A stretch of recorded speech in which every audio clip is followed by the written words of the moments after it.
Hello, my name is Catherine and welcome to my channel. I'm so glad you are here because I have a very interesting topic that is near to my heart that I would like to talk to you about today. Essentially, I've decided to create a series entitled Endurance Nutrition One-on-One that will contain, in my opinion, the most essential information regarding nutrition for us endurance athletes that I wish I had when I started running. Because when I started running, I felt pretty lost. And so in today's video, we will cover the first part of my endurance nutrition series, and that will be everything about macronutrient requirements for runners. Now, short disclaimer before we start, I am not a dietitian nor I am a sports scientist, so I will heavily rely on the opinions of professionals, and all of the sources that I used will be linked down below. So that you can go and fact check them for yourself and read through the literature and see whether you will come to the same conclusions as I did. I have tried to use sources from either systematic reviews, so that means research that has been looking at a huge amount of research on that topic, just so that I avoid doing any sort of cherry picking, or I relied on opinions of professionals in that field that can interpret the research a little bit better than I do, because I don't want to draw, wrong conclusions from the data. But if you have personally a more recent study that, or preferably, like a systematic review or an article that kind of summarizes all of the research on this topic and has revised recommendations, I will be very happy if you can post it down below in the comments, because I want to keep this content as fresh as possible and stay on top of the latest research. That is also the aim of this series, is to establish some sort of baseline of the current knowledge, and as new articles come up, I would like to kind of refresh the series. Now that we have all of the information out of the way, let's get into the bulk of this video, and that's talking about the recommendations in terms of macronutrients for endurance athletes, most specifically for runners. So lately we have been bombarded with all kinds of different diet trends. You have the low-fat group, then you have a lot of the people that focus on low-carb diets, then you have the recently very popular high-protein approach. But what is really the right way to eat, right? What is going to optimize our nutrition in the long run, and what is going to enable us to optimize our training? Well, the most suitable diet for athletes, according to a leading sports dietitian, McGregor, is an athlete's diet should include all the key components of a normal, healthy, balanced diet, combining sufficient energy with the necessary micronutrients for both health and performance. So compared to a sedentary person, an athlete's diet doesn't change that much. The only difference might be in nutrition timing, overall volume, and composition of our overall nutrition. Okay, so we now know that probably we need a little bit of everything, but how much exactly? So let's break down the different macronutrients now and talk about the recommendations that are available here. Let's start with carbs. As you know, carbs are the bread and butter of an athlete's diet, especially if you are doing endurance. So this is probably one of the most important macronutrient for an endurance athlete, because carbs are the preferred source of fuel for our body, because it can be very easily converted to glucose, which can then be stored in our liver and in our muscles in the form of glycogen. On the other hand, if we don't consume enough of glucose, we run the risk of impaired bone maintenance, hormone regulation, and brain function, which is especially important if you are doing any sort of trails and you really need to think about, should I step on that stone? Is it stable? Will I fall over or not? So their brain function is very important. Now, carbohydrates have been long demonized, by the diet culture industry as being fattening and unhealthy, but carbs are not made equal. We can say that we have two different sources of carbs. We have the more refined ones, so that would be, everything regarding sugar, so, sugary cereal, sugary sweets, chocolates, all of that. And then you have the more unrefined or whole food sources, sweet potatoes, brown rice, buckwheat, barley, like all of these amazing sources, right? And the thing is that for athletes, we need a little bit of both. I'm not a huge fan of super restrictive diet, and I feel that both of these groups have place in our diets. The more refined ones might be very important for our sports nutrition. Imagine eating a gel or a carb drink. It is very hard to formulate them from like whole food sources. And on top of that, those whole food sources usually come bundled with fiber. And don't get me wrong, fiber is great and important, and most Americans or most people in general are probably not getting enough of it.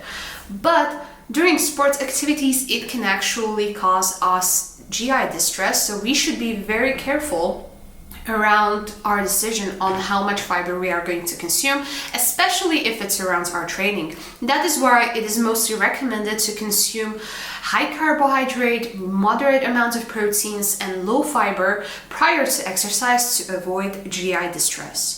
Those whole food sources have place in our diet, and that is mostly in the area, in the times that are a little bit further away from our training, because these whole food sources, as I said, are usually bundled with fiber, which allows for a more sustained source of energy, and it helps us to avoid all of those energy dips that are usually associated after you have that sugar high. But no matter which carb source you choose, during the day, there are some guidelines in terms of how much we should be consuming. And the amount will largely depend on the intensity of your exercise and also the duration of your total exercise within the course of a day. So let's get into the recommendations. So if you are having currently like a rest day, or you are doing very low intensity day, that means you are doing an easy run or a recovery run, you should aim for 3 to 5 grams of carbohydrates per kilogram of body weight per day.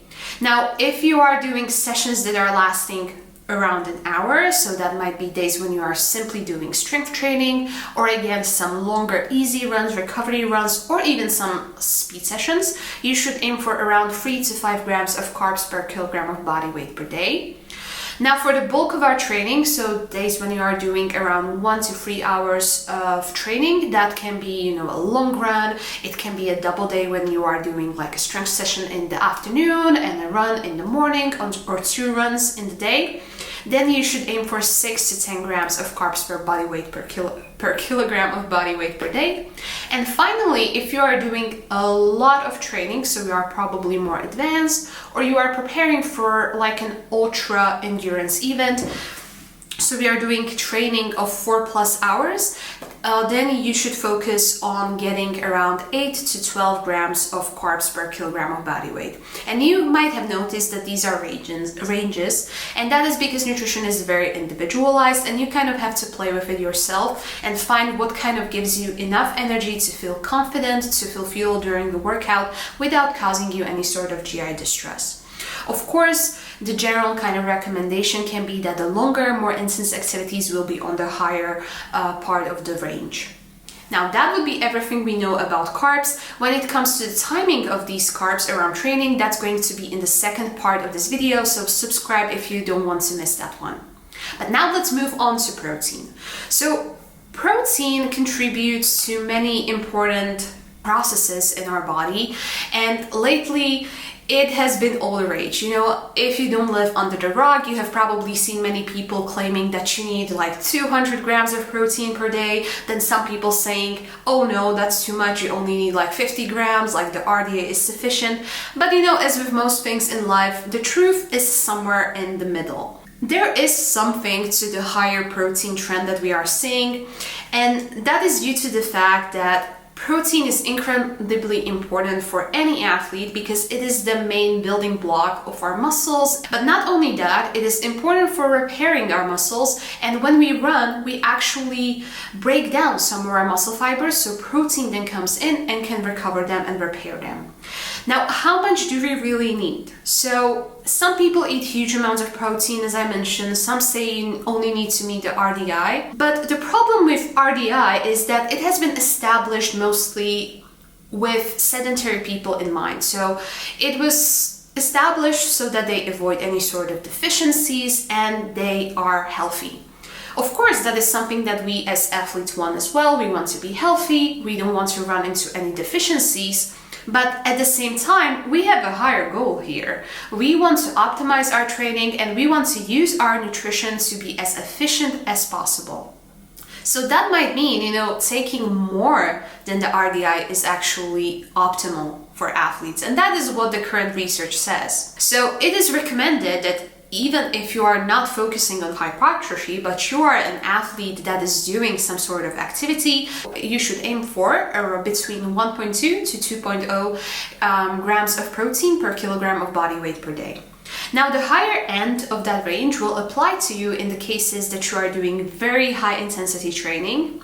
If you are purposely restricting your carb or energy intake for body recomposition goals, or if you are currently injured and you want to preserve as much of your muscle mass as possible. So that would be everything around protein. Now, finally, if we are talking about fat, that is usually the macronutrient that gets neglected the most. Despite it being demonized for making you fat, and we all know that most runners want that thin physique, fats play a huge role in our overall health, but also in our performance because they contribute to cell membrane function, vitamin absorption, and from my own personal experience, hormonal health as well. The recommendation is that you should consume around 1 gram per kilogram of body weight per day of fat, which should constitute around 20 to 35% of your daily energy intake. It is highly discouraged to be consuming less than 20% of fat from your daily energy intake, and that is mainly due to the fact that not having enough fat in your diet might mean that you are not getting enough of the fat-soluble vitamins, such as vitamin E, for example, and also essential omega fatty acids like omega-3s. Now, higher fat intakes might be also advantageous in case you are doing training at altitude or you are doing training in severe weather conditions. So you are, for example, climbing a mountain or doing any sort of trail run during the winter. And that is simply because you are disposing much more energy during that activity, and therefore getting that energy in through fats might be the easiest way how to prevent energy deficiency. And again, I will have a whole video surrounding energy availability, how much energy you need to prevent like RED-S, which is relative energy deficiency in sports, and all of that good stuff. So again, give me a subscribe if you want to see that as well. And that's it. I'll flash a quick summary on the screen of what I have talked about, so all of the recommendations for the different macronutrients, but the overall message is that really you should focus on having a balanced diet that is purposely focusing on carbohydrates and tries to time it around our training. But I will have, as I said, a separate video on all of those topics as well. If you like this video and you would like to see more, or this video was helpful for you, I will be very happy if you give me a like. If you have something to add to the topic or you have any questions, also feel free to comment and I will try to respond to all of the comments below. And with that, I will conclude this video and thank you a lot for watching. See you in the next one. Bye!